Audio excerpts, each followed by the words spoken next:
For the latest in strategic affairs, subscribe to our YouTube channel. Click the bell icon for updates. Hello and welcome to Strat News Global and to our occasional series on books.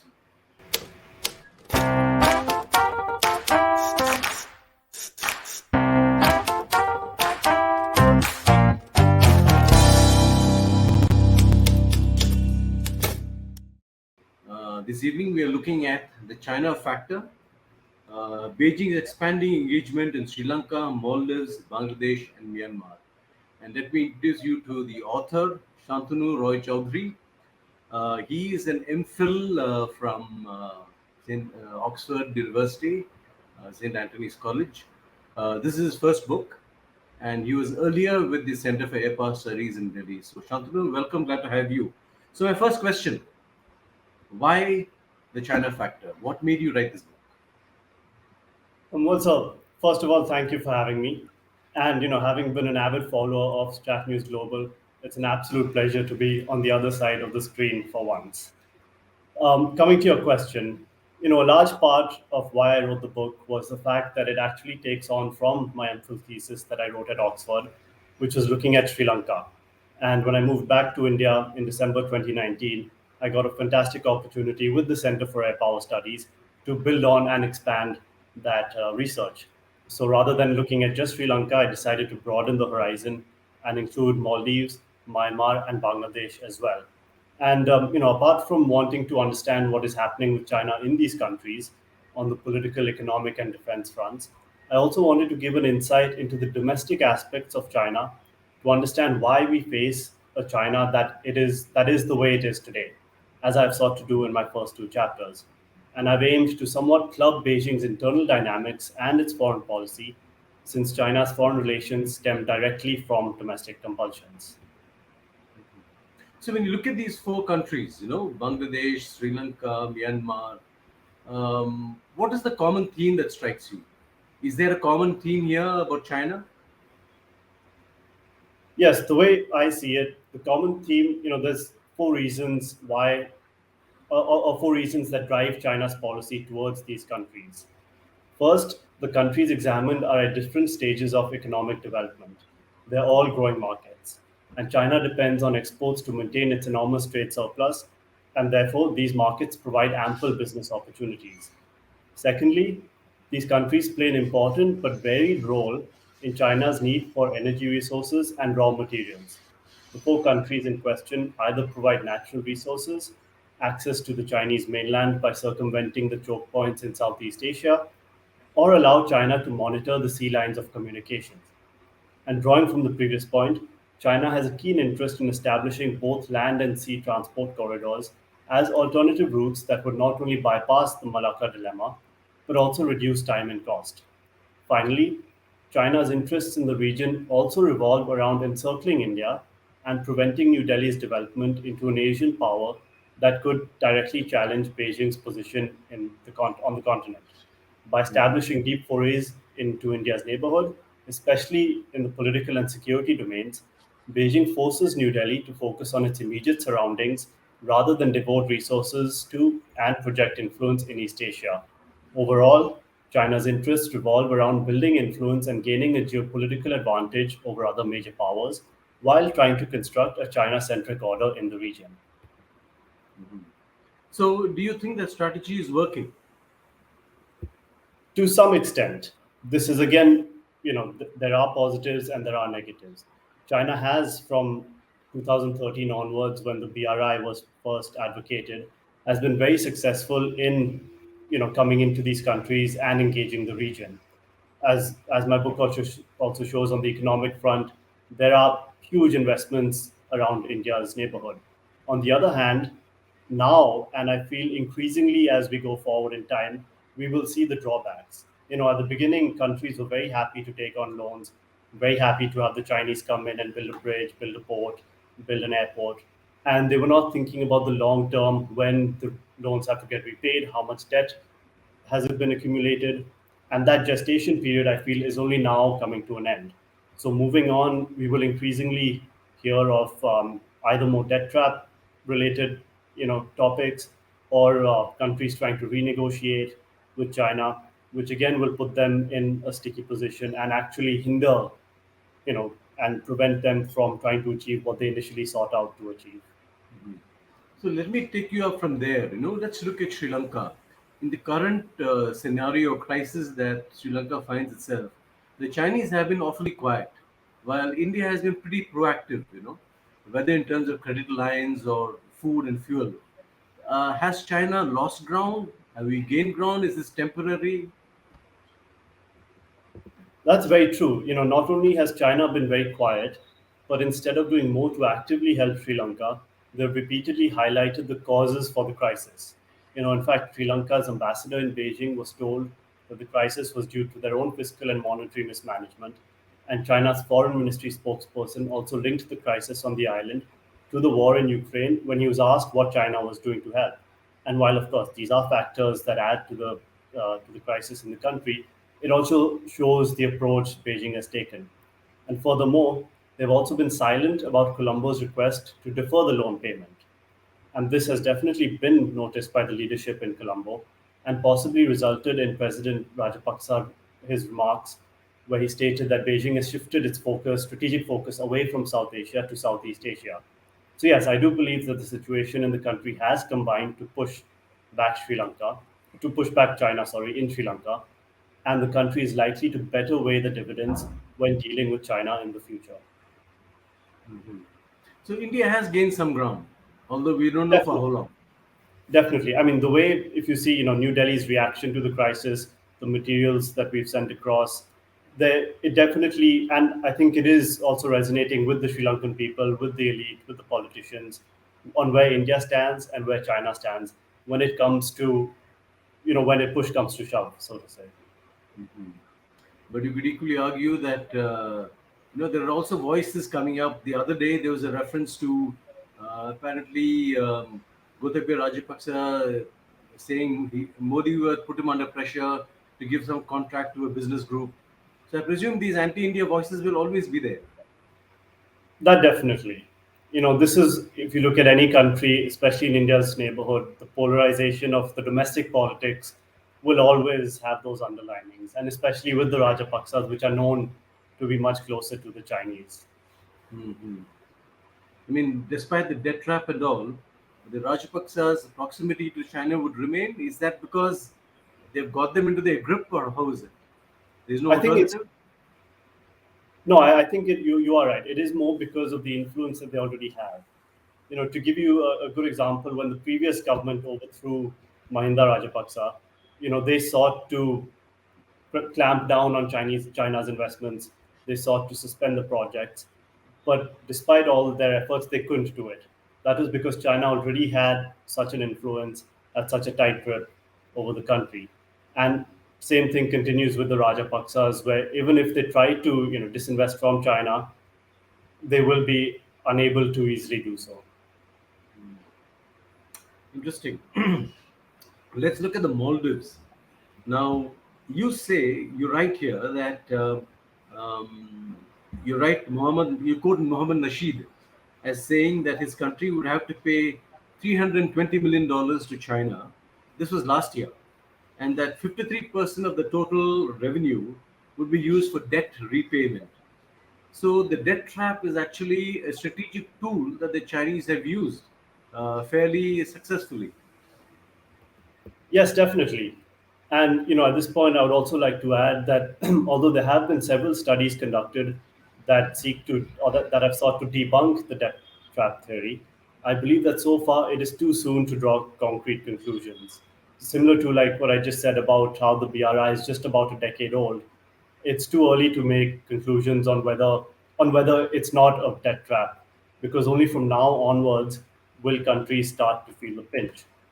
And coming back to the Maldives, the country is on a list of 8 countries that are at particular risk due to continued Chinese lending. And while Maldives grapples with losses to its tourism industry due to COVID, China can be expected to seek strategic opportunities. And this would not only further entrench China into the country and expand their presence in the Indian Ocean, but it would also have serious strategic implications for India and the regional balance of power. India can't really compete, can we? We cannot, not for dollar. That, just by the way pure economics works, it would also be unwise to compete dollar for dollar with China anywhere in India's neighborhood or even elsewhere. Okay, Bangladesh. You write that since China lacks a land or maritime border with Bangladesh, if the aim is to replace Delhi in Dhaka, well, that's not going to work. It would achieve little except antagonize India. So, in that sense, Bangladesh is just a market to eventually get to the Indian market, isn't it? Yes, to some extent, definitely. Bangladesh, where the GDP grew by 8.2% in 2019, the country provides ample opportunities for Chinese businesses to flourish and act as a bridge to access the Indian market.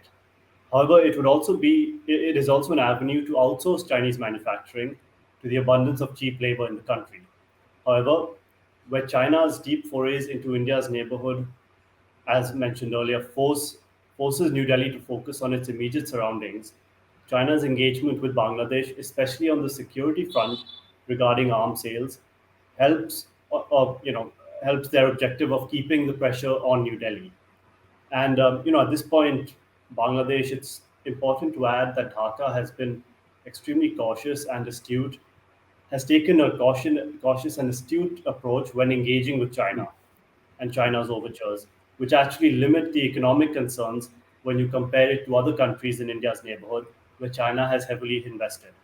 And so far, I do not believe that there appear to be any direct security concerns for India arising out of China's engagement in Bangladesh. No, this slight digression. India has offered Bangladesh a recall military line of credit, I think $300 million or $500 million, which has been largely untouched even now. Any particular reason for that? I mean, I feel at this point we are still relatively nascent in our indigenous manufacturing capabilities. And when while the Chinese also have a lot to offer, Bangladesh has been using their arms, so they are more comfortable at this point to go back to them. Ideally, in the future, once India, once we ourselves, our armed forces have considerably used our indigenous equipment, have started exporting it more, then I feel we could see a gradual shift away from China's sort of dominance in this area regarding arms sales to Bangladesh. but I presume at the end of the day, our smaller neighbors will still prefer a little distance from us, not over dependence. That is true for any large country and any smaller countries around it. So by the perils of geography, that is just bound to happen. Now, in the case of Myanmar, you had a coup there with a set of people who are perhaps far more suspicious of Beijing and its intentions than the previous NLD civilian government, isn't it? So, what do we see here? I mean, what is China trying to do here? So that's very true. In fact, the military has an interesting relationship with China, to say the least. And part of this is also because of China's close associations with the ethnic armed organizations in the country, which are a headache for the military. And even previously, during the earlier decades of military rule in Myanmar, the regime survived because of Chinese trade and investments Yeah. during a period of harsh Western sanctions. And exactly as mentioned, the Burmese military was always wary of depending too heavily on its northern neighbor. And this actually then resulted in attempts to improve relations with the West and liberalize the economy. However, after the coup, the junta remain suspicious of Beijing, yet they continue to depend on China for staying afloat, as they know they have limited options. And for China, again, knows this as well.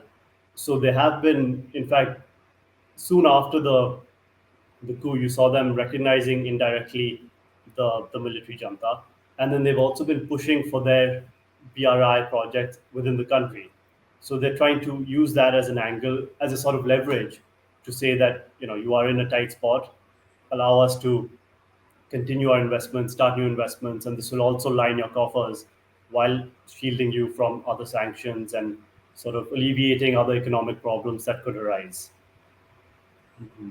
So, in terms of, say, getting access to the Bay of Bengal and through that to the Indian Ocean, Would you say Myanmar occupies a higher benchmark than Bangladesh?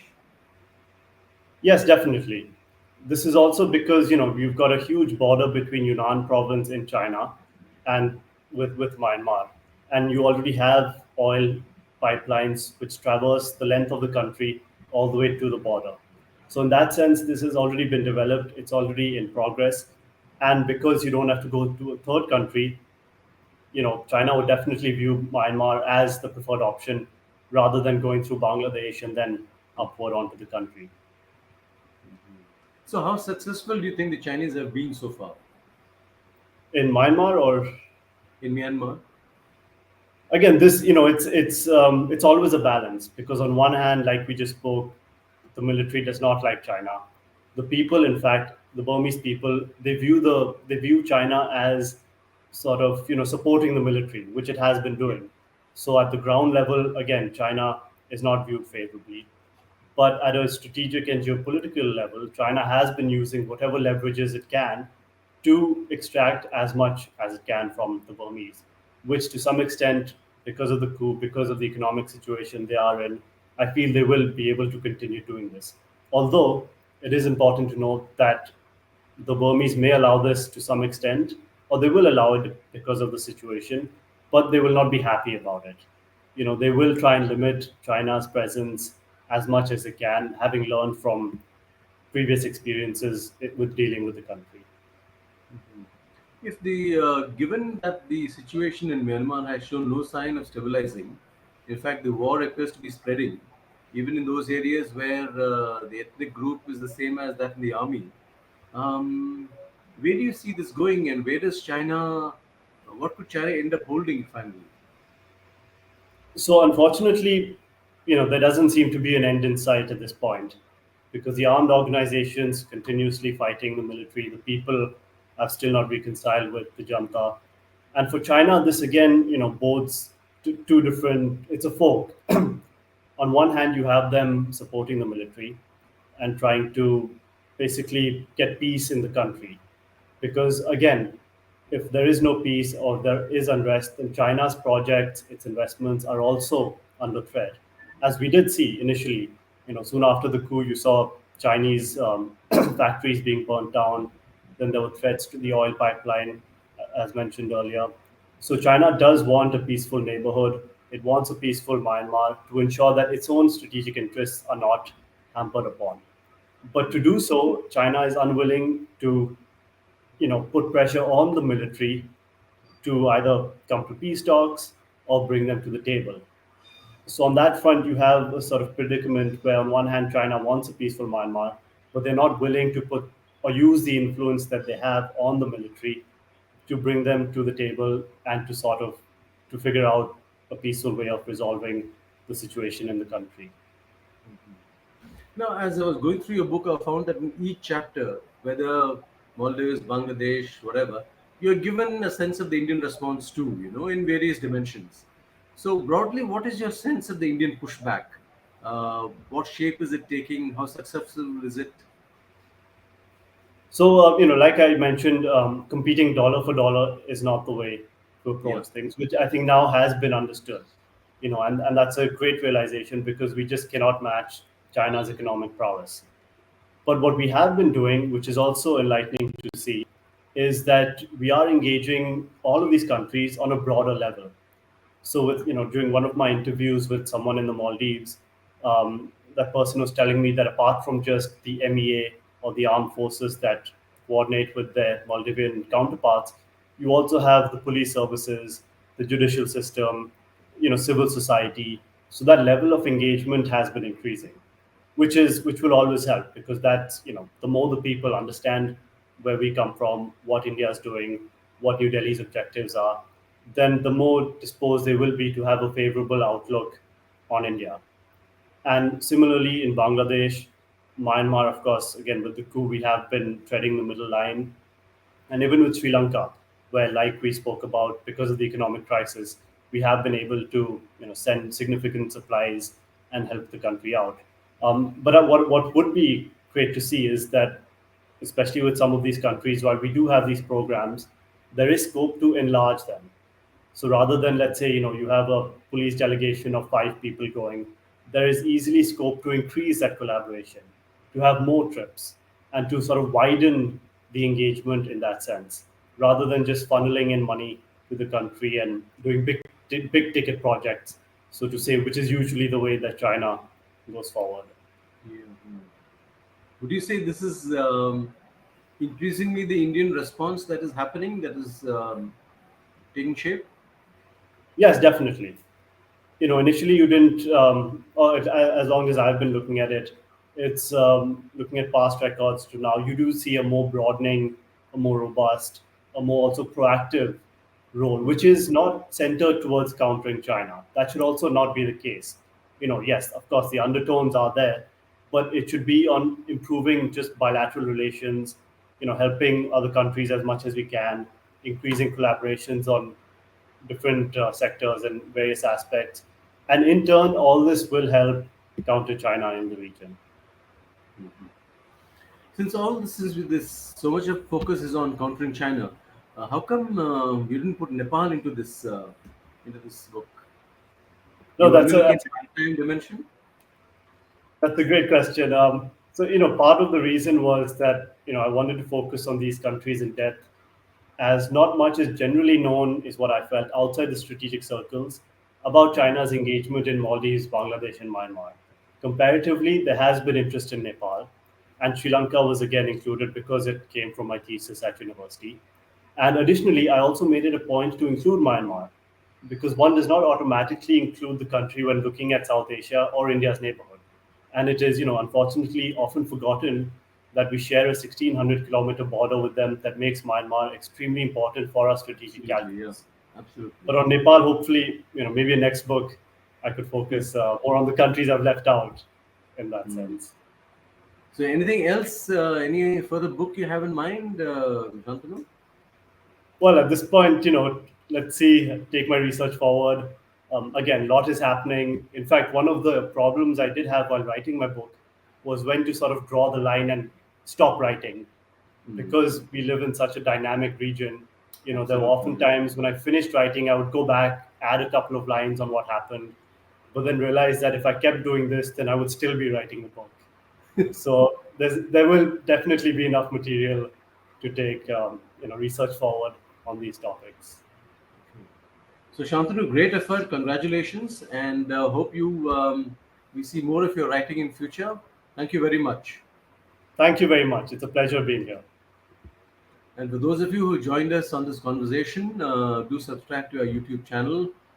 Follow more book reviews as they happen. There are a whole lot of books out there which we're hoping to talk to their authors about.